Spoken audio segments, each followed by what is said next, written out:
Selamat pagi Kak Iva. Iya, gimana kabarnya hari ini? Alhamdulillah sehat Kak Iva. Sehat ya. Akhirnya kita berjumpa kembali.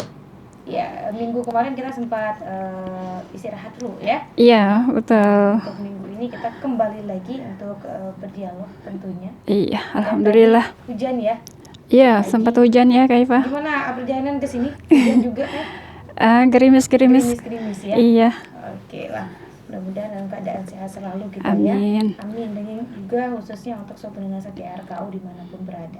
Nah, untuk dialog daerah kita kali ini dari perwakilan dari Dinkes dan juga KB Keluarga Berencana bersama dengan Ibu Olis. Iya. Tema kita tadi sempat berbincang sedikit mengenai katanya permasalahan perawatan dan juga pengasuhan tumbuh kembang balita dan anak serta cara menghadapinya. Betul sekali Kak Iva. Penting ya. Betul. Setelah beberapa minggu lalu kita juga sempat membahas. Tentunya masih dalam tahap dari balita dulu ya. Iya, awal betul. Balita dan anak-anak ya Kak Iva. Habis itu selesai semua baru ke remaja betul, ya. Betul sekali. Barulah lansia. Iya, insyaallah. Ya. Iya. Kita diberikan kesehatan Amin. dan juga kesempatan. Nah, mengenai permasalahan perawatan dan juga pengasuhan tumbuh kembang balita dan anak, tentunya di sini masih dalam tahap usia 0 hingga 10 tahun, ya.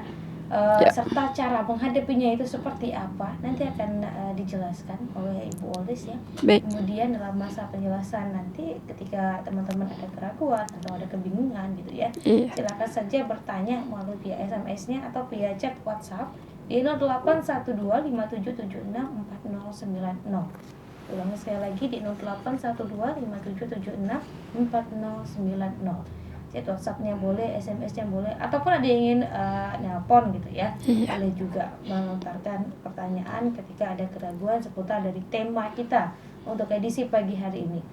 Saya ulangi sekali lagi mengenai permasalahan perawatan dan juga pengasuhan tumbuh kembang balita dan anak. Iya. Serta bagaimana cara kita menghadapinya. Gitu ya. Nah, Ibu mungkin di luar sana sudah banyak yang penasaran mengenai permasalahan perawatan dan pengasuhan, kenapa temanya hari ini dan gimana sih permasalahan dalam perawatan itu ternyata ada gitu ya. Iya. Tentunya memang ada sih ya. Iya, dalam betul. Perawat anak itu memang ada sebenarnya. Betul. Tapi di sini kita lebih sedikit mendalam. Insyaallah. Oke, silakan Ibu. Baik. Baik, terima kasih Kak Iva. Assalamualaikum warahmatullahi wabarakatuh. Waalaikumsalam warahmatullahi wabarakatuh. Ayah bunda yang berbahagia, yang dimanapun berada, alhamdulillah pada pagi hari ini kita dapat berjumpa kembali ya Kak Iva dalam acara kita Dialog Pagi di Radio Kayung Utara. Dan ayah bunda, seperti yang tadi disampaikan oleh Kak Iva bahwa tema kita pada pagi hari ini yaitu tentang permasalahan perawatan dan pengasuhan tumbuh kembang balita dan anak, serta bagaimana cara kita untuk menghadapinya tentunya ya Kak Iva. Menghadapi permasalahan tadi gitu. Iya, betul. Baik. Betul. Tentunya seperti yang kita ketahui bahwa dalam kita sebagai orang tua tentunya dalam mendampingi, mengasuh, merawat ya Kak Iva, tidak akan lepas dari segala macam problema ya Kak Iva. Permasalahan itu ada. Iya. Masalahnya tetap ada. Betul. Dan problema atau permasalahan itu tentunya tidak hanya dihadapi ketika kita mempunyai anak, bahkan sebelum kita mempunyai anak atau bahkan anak-anak kita sudah besar pun tentunya permasalahan yang kita hadapi sebagai orang tua itu tetap tentunya pasti ada. Karena selama kita masih dikaruniai kesempatan oleh Allah untuk menjalani kehidupan itu, permasalahan itu tentunya akan selalu ada. Selalu ada. Iya. Apalagi dalam merawat dan juga mengasuh balita gini. Betul, ya, betul.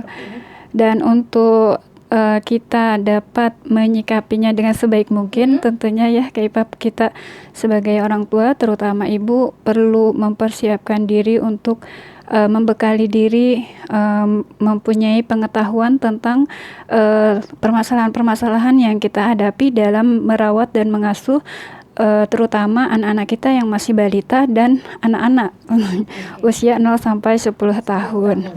Tentunya permasalahan ini banyak sekali ya Kak Iva dalam kehidupan kita dan di masyarakat. Namun yang ingin kami angkat pada kesempatan kali ini, kita fokuskan ke 8 permasalahan ini Kak Iva. Ada beberapa, ada 8 yang ingin kita bahas lebih detail dan bagaimana cara menghadapinya. Yang pertama, permasalahan yang sering kita hadapi sebagai orang tua atau dalam hal ini ibu. Yang pertama yaitu ASI kurang atau sedikit. Iya, itu bikin stres juga kan. Iya, betul. Ibu yang sudah tidak ASInya berkurang. Iya, gitu, karena betul, karena bagaimana kita bahas pada pertemuan sebelumnya ya Kak Ipa, ASI ini sangat-sangat penting, tentunya terutama bagi perkembangan otak anak dan stamina tubuh anak tentunya. Namun ketika seorang ibu mempunyai permasalahan dengan ASInya berkurang atau bahkan mungkin tidak keluar, ini akan menjadi permasalahan tersendiri seperti itu. Nah, bagaimana cara menghadapinya insya Allah nanti kita akan bahas.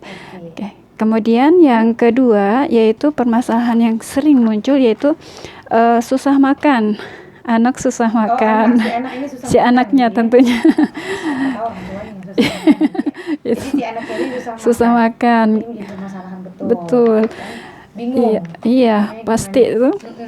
Kemudian yang ketiga sering ngompol. Anaknya sering ngompol. Iya. Kemudian yang keempat tidak mau belajar. Yang kelima hiperaktif. Yang keenam sulit bergaul atau kurang pergaulan. Yang ketujuh sensitif, dan yang terakhir tentunya yang permasalahan kita semua pada zaman sekarang yaitu anak kecanduan games atau internet. Seperti itu Kak Ipa. Nah, ini yang kecanduan ini kayaknya perlu pembahasan tersendiri sepertinya Kak Ipa ya, insyaallah. Kecanduan game gitu ya. Kecanduan game ini karena ini udah merajalela. Iya, tentunya. Bukan hanya anak gitu ya. Tapi orang dewasa juga iya. Betul sekali. Juga banyak remaja, dewasa gitu ada juga. Betul sekali Kak Iva. Main game gitu ya. Iya. Gamenya nggak tanggung-tanggung lagi ya. Betul. Gadget terus setiap hari. Betul. Matanya berhadapan dengan radiasi gadget. Iya, betul. Dan mungkin kaitannya dengan kecanduan games ini insya Allah pertemuan selanjutnya kita akan bahas tentang bagaimana pengasuhan anak di era digital ya. Insya Allah pembahasannya akan lebih detail. Gitu iya. Baik, itu tadi ada 8 permasalahan kurang lebih gitu ya. 8 permasalahan yang biasa timbul dalam perawatan dan juga pengasuhan tumbuh kembang balita dan anak. Bagaimana sih cara kita menghadapinya? Nah, ada 8 tadi, yang pertama itu adalah kurangnya ASI. ASInya berkurang gitu ya. Betul sekali. Nah, bagaimana nih cara kita untuk menghadapinya dengan ada permasalahan seperti ini? Ya, baik. Pertanyaan ini tentunya pernah Kak Iva sampaikan pada pertemuan sebelumnya ya Kak Iva. Ketika ada seorang ibu ASI-nya kurang atau sedikit, bagaimana menghadapinya. Sebelumnya perlu kita ketahui bersama bahwa pada umumnya ASI kurang atau sedikit ini terjadi apabila ibu terlalu kelelahan atau mengalami stres. Jika payudara penuh, payudara seorang ibu penuh dan ASI tidak dikeluarkan, maka akan membentuk zat yang dapat menghentikan produksi ASI sehingga ASI akan semakin sedikit, terus berkurang dan akhirnya akan habis. Hal ini tentunya tenangkan emosi dan berpikirlah positif. Jika ibu khawatir bayi tidak mendapati ASI yang memadai, barulah berkonsultasi dengan dokter atau konselor laktasi seperti itu. Dan cara mengatasi ASI sedikit atau ASI kurang ini yaitu dengan cara tentunya membenahi gaya hidup kita sebagai seorang ibu, kemudian beristirahat yang cukup, rajin berolahraga dan banyak mengkonsumsi menu sehat seimbang yang bergizi. Kemudian banyak juga ibu yang mengalami hal ini pada masa awal menyusui, namun tentunya berkat ketekunan ibu yang terus menyusui bayi dan kemudian latihan teknik menyusui dan memerah ASI yang benar, baik dengan tangan atau dengan bantuan pompa, insya Allah ASI akan keluar banyak dan lancar seperti itu. Iya. Nah itu tadi permasalahan yang pertama, itu kurangnya ASI gitu ya. Iya. Ini karena disebabkan oleh stres tadi gitu ya. Betul. Sang ibu yang stres. Stres, kemudian terlalu lelah. Betul. Sehingga Betul. itu perlu kerjasama tentunya. Iya. Sang ayah juga membantu pekerjaan Betul. ibunya di rumah. Iya. Gitu ya. Agar ibu tentunya tenaganya lebih dikonsentrasikan untuk menyusui. Iya. Seperti Dan itu. tadi sudah disampaikan juga dengan cara membenahi pola hidup gitu. Ya, itu sangat-sangat penting. Gaya hidup yang seperti apa, makan mungkin ya, dari pola makan mungkin. Betul. Gaya hidup ini tentunya jangan sampai kita ketika bekerja, mungkin bagi ibu yang bekerja berkarir seperti itu lebih mengutamakan karir sehingga kurang istirahat, lebih banyak mungkin pada malam harinya kurang tidur, dan ini tentunya gaya hidup yang tidak baik ya Kak, karena akan mengurangi jam istirahat dan atau mungkin beban seorang ibu yang terlalu berat sehingga membuat dia stres, dan ini juga akan mengurangi produksi ASI seperti itu. Gaya hidup Gaya hidup ini perlu dibenahi. Betul. Ibu ini lagi menyusui gitu ya. Betul. Gaya hidup yang sehat dengan mengkonsumsi tadi makanan-makanan yang bergizi, kemudian gitu ya. Betul, dan olahraga tentunya. Olahraga juga iya. Nah, tentunya setiap hari juga ibu olahraga gitu ya. Dapur, dan sebagainya, itu mengeluarkan keringat. Betul. Tentunya ada sedikit perbedaan mengenai bekerja dan berolahraga ya, Pak. Betul. Nah, itu ada perbedaannya. Iya. Dan ini berolahraga itu sesuatu yang rutin yang mengeluarkan keringat, dan itu tidak bisa kita samakan dengan bekerja seperti itu. Ya. Baik di dapur gitu ya. Betul sekali. Meskipun sama-sama mengeluarkan keringat, tapi mereka berbeda gitu ya. Iya. Dan untuk penjelasan lebih lanjut dari Dinas Kesehatan akan ada pembahasan tersendiri seperti itu. Dari olahraga ini? Iya, betul. Mungkin ayah bunda bisa melihat lebih jauh di mungkin di YouTube bagaimana olahraga yang baik seperti itu, khususnya untuk sekarang kan udah sekali gitu ya. Betul. Media sosial itu sudah banyak digunakan untuk hal-hal yang bermanfaat seperti itu, bisa juga. Banyak sekali contohnya ya Kak Ipa tentang macam-macam olahraga yang baik bagi terutama bagi ibu yang sedang menyusui tentunya. Nah itu tadi kurangnya ASI, itu adalah permasalahan pertama dari perawatan dan juga pengasuhan untuk balita dan juga. Iya, betul. Kemudian Kak Ipa perlu kami sampaikan juga khususnya bagi ibu yang saat ini mungkin baru melahirkan atau masih atau mempunyai bayi tentunya agar terus memberikan ASI tersebut secara rutin kepada bayinya, karena ketika kita memberikan secara rutin akan memicu produksi ASI secara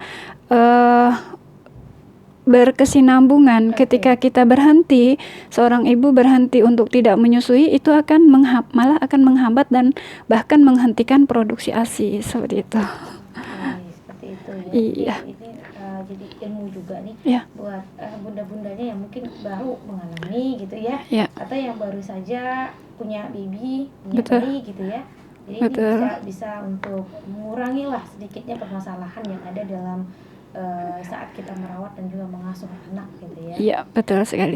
Dan tentunya perlu kami sampaikan juga nih Kak Ipa ya, untuk dapat mempunyai produksi ASI yang cukup, tentunya hal ini tidak saja dipersiapkan ketika bayi lahir, seperti yang telah kita sampaikan pada pertemuan sebelumnya ya Kak Ipa. Ini juga dapat kita persiapkan, seorang ibu dapat mempersiapkan produksi ASI ini, perawatan payudara ketika seorang ibu hamil. hamil, ada dari sejak bayi itu ada di dalam kandungan ya, ada pemijatan khusus untuk dapat ASI itu nantinya keluarnya lancar seperti itu. Nanti mungkin bisa dikonsultasikan dengan bidan di terdekat seperti itu. Gitu ya. Iya. Tapi kebanyakan gitu ya di khususnya di daerah kita gini. Iya. Apalagi daerah kita ini termasuk daerah yang masih mempercayai obat-obat tradisional gitu ya. Banyak gitu ya. Betul. Nah, orang-orang atau ibu-ibunya itu biasanya kayak di saat mereka hamil juga mereka kayak tidak mempedulikan ASI dan lain sebagainya. Mereka hanya tahu ketika kita melahirkan maka ASI akan keluar gitu ya. Tahunya nggak keluar. Itulah pentingnya tadi pengetahuan gitu ya. Betul sekali Kak Iva. Supaya kita juga bisa mengetahui ternyata ASI itu keluar tuh bukan di saat kita maksudnya dipersiapkannya itu. Dipersiapkan dulu. Di saat babynya atau bayinya itu masih dalam. Betul. Dan itu tentunya ada trik ada cara-caranya tersendiri, tidak sembarangan. Ada tuh apa namanya orang tua zaman dulu tuh makan jantung yang banyak. Jantung pisang ya. Jantung pisang maksudnya ya. Betul. Jantung, ya saya juga salah, saya tidak jelas jantung itu jantung apa ya? Jantung pisang. Betul. Makan jantung pisang katanya dirutinkan supaya air susunya itu deras. Betul. Kemudian gitu kan. Daun cangkok matis juga ya. Kalau mengenai betul atau tidak, mungkin ini kaitannya dengan ahli gizi ya, Kak Iva ya. Betul ya. Khawatir nanti salah. Tapi itu kan banyak gitu ya. Yang menyarankan seperti itu. Cangkok manis seperti itu ya, Kak Iva. Ya. Betul. Nah, itu juga bisa sedikit lah ya mengurangi permasalahan. Betul sekali. Dan tentunya tidak kalah pentingnya pola makan yang sehat tadi ya, Kak Iva, selain jantung atau cangkok manis juga sayur-sayuran, buah-buahan. Iya, betul. Tapi apa yang dilarang itu harus juga biasanya kan ada dari bidannya tuh jangan makan ini ya. Itu ada juga larangannya. Nah, pantangan seperti itu harus kita ikuti sesuai dengan prosedur yang ada. Betul sekali. Baik, kita masuk ke permasalahan yang kedua ya, yaitu susah makan. Betul. Bukan sang ibu atau sang ayah, tapi sang anaknya. Sang anak terutama ya, Kak Iva. Ini biasa ini, anaknya susah makan, sukanya ngemil. Ini gimana nih cara menghadapi anak yang seperti ini? Baik. Tentunya susah makan ini terutama dihadapi oleh ibu yang mempunyai seorang anak yang usianya masih balita tentunya ya, Kak Iva, 5 tahun ke bawah. Dan ini menjadi permasalahan yang kalau kita tidak mempunyai ilmunya, permasalahan yang sedikit banyak memusingkan ya, Kak Iva, memusingkan, bahkan menjadikan emosi seorang ibu keluar. Emosinya bagaimana anak ketika tidak mau makan kan otomatis ibu khawatir nanti stres juga. Betul. Betul. Dan penyebab seorang anak susah makan ini dapat juga dikarenakan karena faktor fisik ataupun faktor psikis seperti itu. Faktor fisik ini meliputi terdapatnya gangguan di organ pencernaan maupun terdapatnya infeksi dalam tubuh anak, sedangkan faktor psikis meliputi gangguan psikologis pada anak serta kondisi rumah tangga yang bermasalah, suasana makan yang kurang menyenangkan, kemudian tidak pernah makan bersama orang tua maupun anak dipaksa memakan makanan yang tidak disukai. Jadi ada 2 penyebab nih, Kak Iva, kenapa anak itu sampai susah makannya. Biasa itu terjadi. Iya. Harus makan ini, tapi itu punya kebaikan juga makan sayur, tapi anaknya nggak suka makan sayur. Iya, dan itu tentunya ada ilmunya ya, Kak Iva, bagaimana cara mengatasinya, bagaimana anak mau makan tanpa harus kita paksa seperti itu. Iya. Kalau tadi kita lihat ada 2 permasalahan ini, tentunya 2 permasalahan ini bisa dikarenakan faktor fisik. Kalau fisik itu lebih kepada permasalahan fisik si anak, yaitu terjadinya gangguan dalam organ pencernaannya, ataupun faktor psikis tadi disebabkan oleh bisa saja ketika rumah tangga ayah ibu sering bertengkar atau bermasalah membuat anak malas makan seperti itu. Atau mungkin tadi orang tua tidak pernah makan bersama dengan anaknya karena mungkin kesibukan ya, aktivitasnya gitu. Betul. yang menjadikan sang orang tua kurang dekat. Iya. Komunikasi lah yang harus juga gitu ya. Betul sekali. Dan mungkin ini dapat kita minimalisir, dapat kita atasi. Bagaimana agar anak kita tidak susah makan. Ada beberapa poin Kak Iva. Ada di sini ada 10 nih Kak Iva. Ada 10 poin yang dapat kita usahakan sebagai orang tua. Yang pertama yaitu cobalah sajikan makanan dalam porsi yang kecil. Sedikit saja sedikit gitu ya? Betul. Karena kita harus mengingat bahwa lambung anak belum mampu menampung makanan terlalu banyak, jadi berikan sedikit demi sedikit seperti itu. Oke, jadi coba untuk menyajikan makanan dalam porsi yang kecil. Iya, betul, porsi yang kecil. Mungkin kita sebagai orang tua, terutama ibu, ingin anak kita makan yang banyak gitu ya, Kak Iva. Biar gemuk, biar gitu sehat, ya. Biar kuat seperti itu. Tapi ternyata itu bisa memicu sang anak kayak aja kayak udah enak gitu ya. Dan kita bisa mensiasatinya dengan cobalah kita sajikan sedikit demi sedikit seperti itu. Dalam porsi yang kecil. Kalau dia masih mau nambah ya alhamdulillah. Betul. Kemudian yang kedua, variasi makanan. Kita berusaha memberi anak-anak kita beberapa pilihan menu makanan, kemudian kita biarkan anak kita memilih makanan yang dia sukai. Dan biasanya anak-anak lebih suka dengan makanan yang menjadi pilihannya seperti itu. Kalau mungkin di rumah kita menyajikan jenis makanan misalnya telur dadar atau ikan goreng atau mungkin ayam goreng, sosis goreng gitu yang kemudian makanan-makanan yang dia sukai kita berikan beberapa pilihan biar dia yang memilihnya seperti itu. Variasi makanan dan itu perlu juga. Betul, gitu ya. Agar tidak jenuh juga tentunya ya kayak menghadapi sang anak yang ketika susah makan gitu. Betul. Ya. Jadi nggak monoton dengan makanan itu aja. Iya. Baik, kemudian yang ketiga, sajikan dengan menarik seperti itu. Mungkin kalau kita yang sudah dewasa mungkin yang penting makanan enak, bergizi, walaupun penampilan tidak semenarik seperti apa, mungkin kita tidak masalah. Namun bagi anak yang susah makan, terkadang penampilan makanan juga mempengaruhi seperti itu. Dan sebagai usaha kita sebagai orang tua agar anak mau makan, lahap makannya, kita bersama mensajikan makanannya dengan menarik seperti itu. Tampilannya menarik. Iya. Ada juga biasa ibu-ibu kan yang ketika membekalkan anaknya dulu ya sebelum kita ini ada COVID gitu ya sekolah. Betul. Dan itu dibentuk kayak gitu Betul. ya, seperti bentuknya senyum. Betul. Gitu. Ada yang kayak gituan. Betul. Atau di rumah ketika pagi-pagi ibu menyajikan nasi goreng, nasi gorengnya dicetak terlebih dahulu dengan cetakan misalnya dalam bentuk cetakan bebek atau bintang, gitu beruang seperti itu ya, yang kira-kira dapat menarik perhatian anak seperti itu. Kemudian Kak Iva yang keempat, jadikan saat makan adalah saat yang menyenangkan. Seperti itu.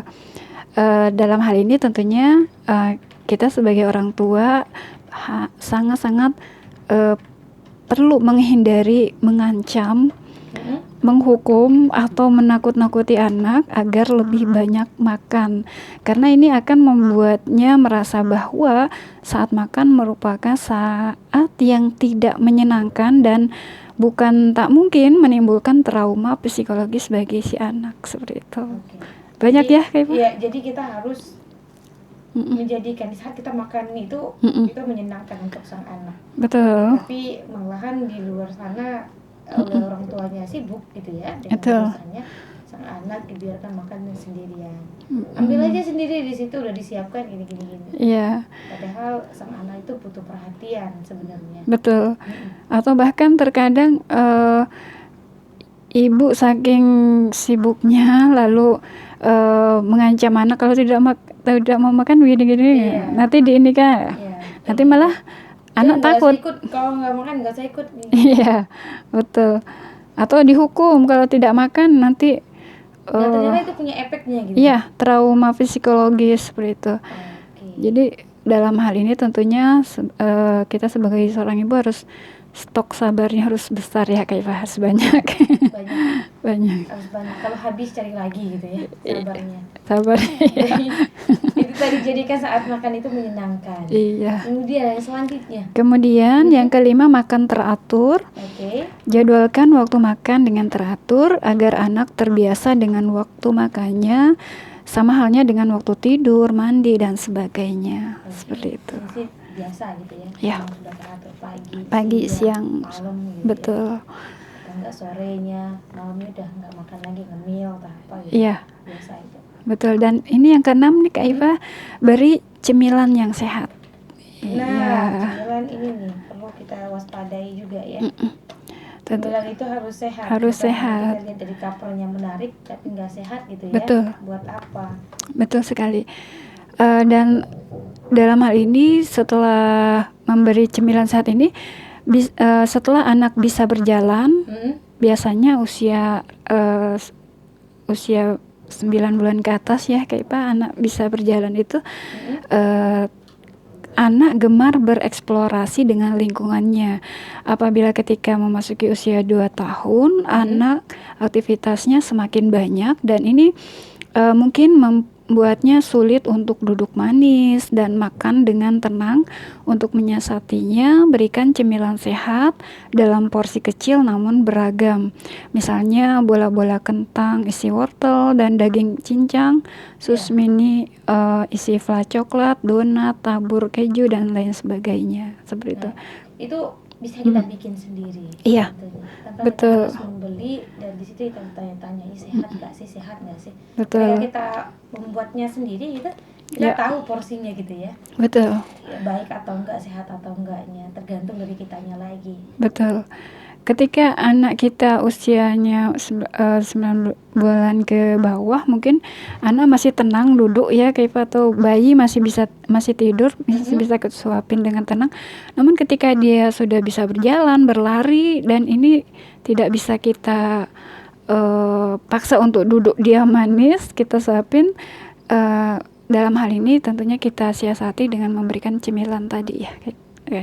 Cemilan yang sehat. Dia bisa duduk gitu ya dengan santai ya. Memang banyak sih anak-anak makan 1 suap lalu lari lagi, main lagi. Betul. Nanti udah 5 suap dia dihitung nih sama ibunya 5 suap. Ternyata dia udah kenyang katanya. Iya. Padahal dia tuh kayak lagi orang bilang tuh bimbang. Bimbang kan main. Betul. Kayak gitu. Itu tadi bagian yang ke-6. Yang ke-6. Ya, cara kita menghadapinya ketika anak susah makan gitu ya. Permasalahan susah makan dari anak ini. Cemilan yang sehat. Kemudian yang ke-7, ayah bunda hindarkan gaya memaksa dan mengancam dalam membujuk anak. Itu tadi ya, yang ngancem-ngancem tadi. Iya, betul. Tentunya terutama selama waktu makan minimalkan gangguan. Misalnya matikan televisi atau jauhkan buku atau mainan dari meja makan. Seperti itu. Iya. Tapi ada juga nih sang anak ketika kita matikan TV dia asik-asik nonton malah dia ngamuk. Betul. Ada nangis dia. Bahkan mungkin merupakan sebagian dari kebiasaan di masyarakat kita ya. Kayak kita menonton televisi sambil makan seperti itu ya. Iya, memang. Betul. Ada kala juga ketika kita ngumpul makan tapi maunya menyendiri sambil nonton. Iya. Ada juga yang seperti itu. Betul. Jadi kita harus menghindari memaksa dan juga mengancam sang anak gitu ya. Iya. Oke. Betul. Kemudian yang selanjutnya libatkan anak kita untuk menyiapkan makanan. Mungkin ini usia 3 tahun atau 4 tahun ke atas ya, Kak Iva. Iya, ini yang udah bisa berjalan dengan baik lah tentunya. Iya. usia TK mungkin sudah dapat kita libatkan untuk sama-sama menyiapkan makanan. Dan misalnya meminta pertolongan untuk mengambilkan buah atau sayur ketika di swalayan atau pasar, mungkin ketika ketika kita berbelanja, kita ajak anak kita berbelanja, atau mungkin menyiapkan makanan di meja makan. Dan anak ini memerlukan contoh dari kita sebagai orang tua. Kemudian bila kita sebagai orang tua mengkonsumsi makanan sehat, maka anak juga akan mencontoh kita, pola makan kita sebagai orang tua untuk konsumsi makanan-makanan yang sehat. Dan ini juga mengajarkan sang anak ya. Iya. Sekaligus mengajarkan ini kangkung. Iya, betul. Ini sayur, ini bawang merah, ini bawang betul, putih. Betul gitu sekali. Dan ini tentunya perlu ketelatenan orang tua ya, kayak terkait anak juga bawel gitu ya, yang bertanya kan ada tuh anak-anak yang banyak bertanya. Iya, betul. Kenapa namanya kangkung? Kayak gitu misalnya. Betul sekali. Kenapa warnanya hijau? Kayak gitu kan ada yang bertanya kayak gitu. Betul. Dan tentunya ketika anak bertanya, kita berusaha untuk tidak mengcutnya secara spontan. Iya, dibawa enjoy aja. Jawab aja. Betul sekali. Kemudian nih, ya, yang 9, Ayah Bunda, hindari memberi iming-iming makanan penutup sebagai hadiah. Oke. Biasa ini. Nanti kalau udah makan cari es krim. Biasanya betul. Kayak gitu. Oh, itu nggak boleh ya? Nggak boleh dalam hal ini. Hal ini dapat menyiratkan bahwa makanan penutup merupakan makanan yang paling enak dan baik untuk anak. Selain itu, dapat meningkatkan keinginan mengkonsumsi makanan manis bagi anak. Orang tua dapat memberikan makanan penutup selama 2 hari dalam seminggu, sedangkan pada pekan berikutnya tidak diberikan. Buah, yogurt, atau makanan sehat lain dapat diganti sebagai makanan penutup. Seperti itu. Nah, seperti buah, itu bisa ya. Iya, mungkin diganti buah aja makanan penutupnya ya, Kak Iva, atau yogurt. Lebih bagus juga gitu ya. Betul. Makanan penutupnya. Tapi kalau kita di sini itu kan jarang. Betul. Kalau udah makan ya udah gitu ya. Betul. Terkadang mungkin ada di antara kita orang tua mengiming-imingi, misalnya diberikan permen kalau kalau makanannya habis, seperti itu kan pasti ada ya kayak permen. Iya. Habiskan dulu makanan, nanti coklat. Betul. Atau es krim tadi ya. Betul. Karena dikhawatirkan dalam mindset anak bahwa makanan penutup itulah yang paling penting, yang paling menyenangkan gitu ya. Seperti itu. Yang terakhir nih. Ya, kemudian Ayah Bunda yang terakhir yaitu batasi pemberian minuman di sela-sela waktu makan. Minuman rendah lemak maupun jus buah segar memang penting untuk anak, namun bila anak terlalu banyak minum, tidak akan ada tempat yang cukup untuk makanan maupun kudapan sehat yang bisa masuk ke perut anak. Seperti itu. Jangan banyak minum. Iya,